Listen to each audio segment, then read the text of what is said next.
अपनी दूसरी बीवी के कपड़े धुलवाए, खाना बनवाए, घर की सफाइयां करवाए। आप बद अखलाक हैं, बद जुबान है, बद किरदार आप शुरू से हैं। असल में आप जानते नहीं है ये इंसान है क्या चीज।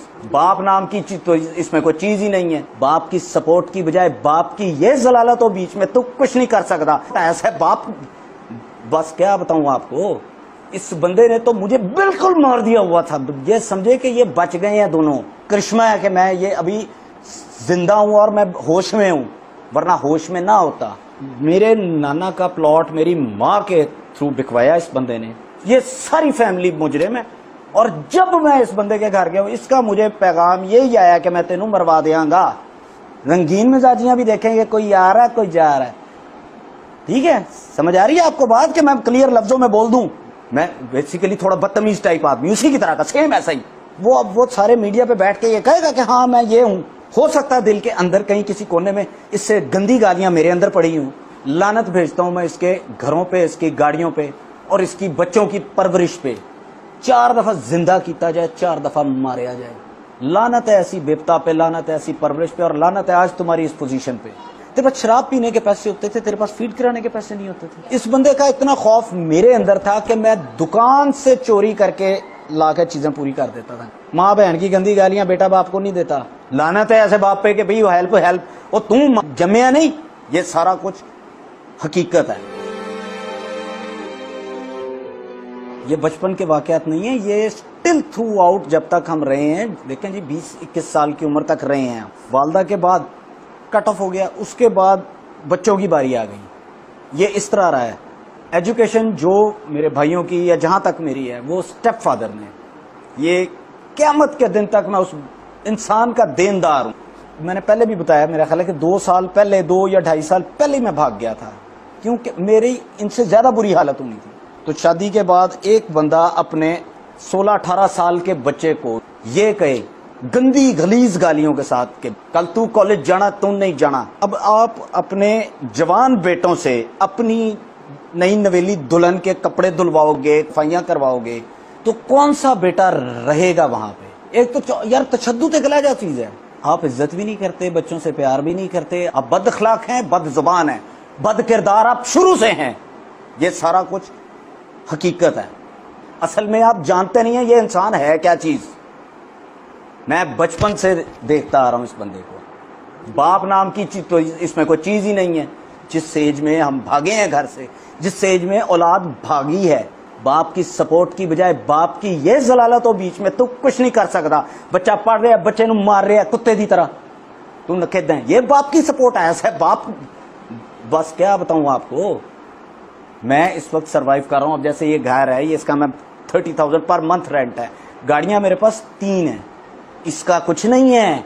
इसने बेशक मेरे नाना का, वरना इस बंदे ने तो मुझे बिल्कुल मार दिया हुआ था। ये समझे कि ये बच गए हैं दोनों। खुदा का को करिश्मा है कि मैं ये अभी जिंदा हूं और मैं होश में हूं, वरना होश में ना होता तो आज आप मेरे सामने बैठ के इस तरह आपको ये पता ना चलता कि ये असल में क्या है। आप अपने 15 साल के बच्चे को ये कहेंगे कि जब गेट से बैनू आया, वह पढ़, जब बोतल फड़ लिया। तो अब एक बाप ये कहे अपने बेटे को कि जा बेटा, उसकी क्या परवरिश हो रही है। मेरे नाना का प्लॉट मेरी माँ के थ्रू बिकवाया इस बंदे ने। ये मेरी आंखों से देखा हुआ नहीं है, लेकिन मेरी जो वालदा ने मुझे बताया है, ये वो बात है कि उन पैसों से धनक रसाला बनाया। धनक रसाला बना के क्या कि वो याशी का अड्डा भी था इसका। एक घर तो खैर इसका एक जेल भी था ना, सेल, जहां पे 4 मुजरिम रहते थे, 1 माँ 3 बेटे, जिन पे इसने आके तशद्दुद इसने मनवाना होता था कि हमने बॉम्ब कहाँ रखा है। इस पूरी फैमिली में ये सारी फैमिली मुजरिम है, जिसमें मेरी फुफियां, मेरा चाचा, सारे जानते हैं क्या है ये बंदा।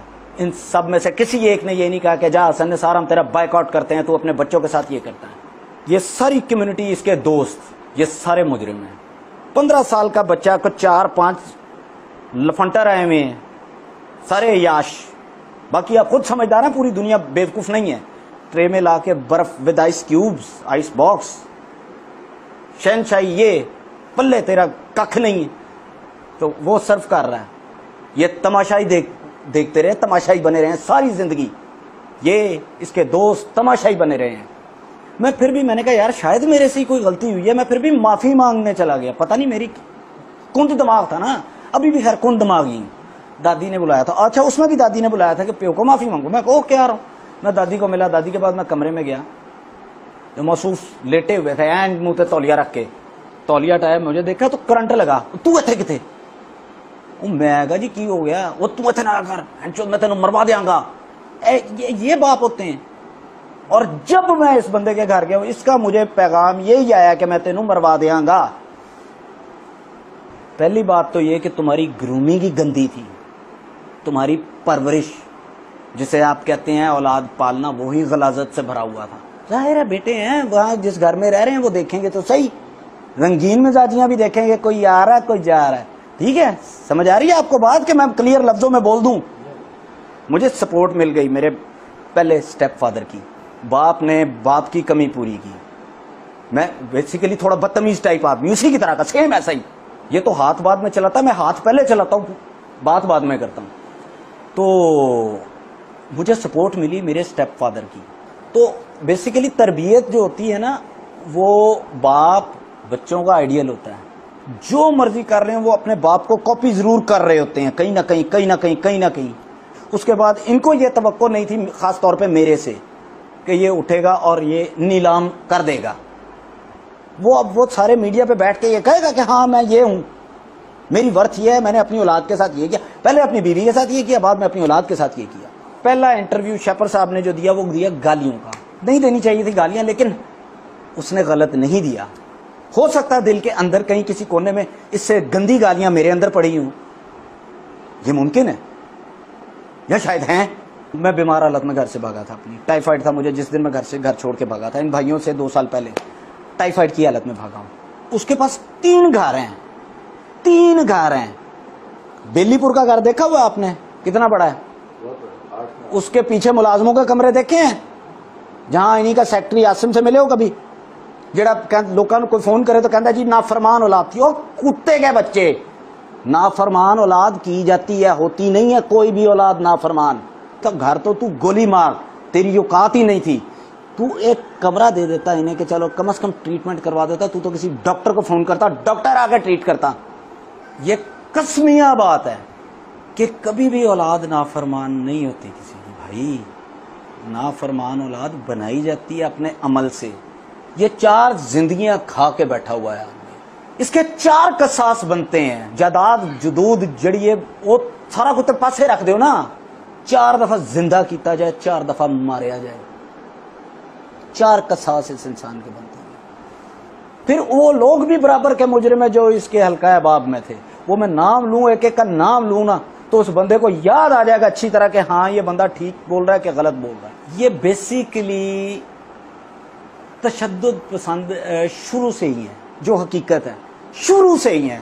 जब इन्होंने मुझसे रब्ता किया भाइयों ने, जब ये भी चले गए, तो इन्हें ये बहुत बड़ा गिला था ना कि मेरे 3 मुलाजिम घर से भाग गए, 3 मुलाजिम भाग गए, बेटे नहीं। बच्चे सारे शरारती होते हैं, उन्हें संभालने की टेक्निक होती है। अभी जैसे ये कल परसों मैं इसका एक और इंटरव्यू देख रहा था कि मैंने तो अपने बच्चों को कभी ऊंची आवाज में बात नहीं की। ये इंटरव्यू में अल्फाज बोल रहा था। इंतहाई झूठा इंसान, लोग जिसको इतना इंटेलेक्चुअल समझते हैं, ये सुपीरियर, ये इंफीरियर भी नहीं है, एक गंदा तरीन इंसान होता है, उनसे भी नीचे वाली चीजें। इसने अगर अच्छा पाला होता, अच्छे तरीके से रखा होता, तो मैं आज अपनी वालदा से बैठा गिला कर रहा होता कि वो औरत गलत थी।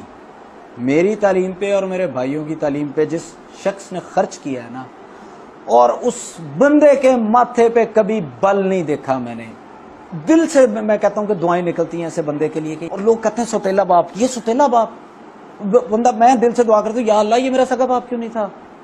क्या तेरे हालात शुरू से ऐसे थे? बीच में तेरे पास शराब पीने के पैसे होते थे, तेरे पास फीड कराने के पैसे नहीं होते थे। इस बंदे का इतना खौफ मेरे अंदर था कि मैं दुकान से चोरी करके लाकर चीजें पूरी कर देता था। 4 किलो चीनी लाया ना, तो वो हिसाब लगा लो कि मुखी कि मैं तेरी मानो कि मैं खत्म हो गई। तो मैं वो चीजें तक मैं दुकान से चोरी कर लाता था। बाकी का यार खुद ही अंदाजा कर लो। अभी भी मैं फिर भी पर्दे रख के आऊं। वो अल्लाह माफ करे। हेल्प क्या होती है? बेटे को हेल्प करनी है इसने, बेटे को, मैं अपने बेटे को हेल्प करूंगा?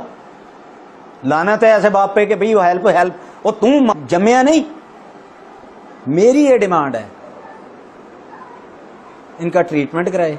मैं जो ना इसकी थूकता नहीं हूं, इसके पैसों पे, इसके घर पे, इसकी गाड़ियों पे। इसका जो काम बनता ना वो करे, इंसान बने। जानवर तो ये शुरू से रहा हमारे साथ। वो जो भी है कि भाई उसका ट्रीटमेंट वगैरह कराएं, उसको शेल्टर दे बकायदा। इसका जो फर्ज बनता है वो करे। और मैंने क्या पैगाम देना, बस ठीक है, ये काफी है यार मेरा ख्याल है।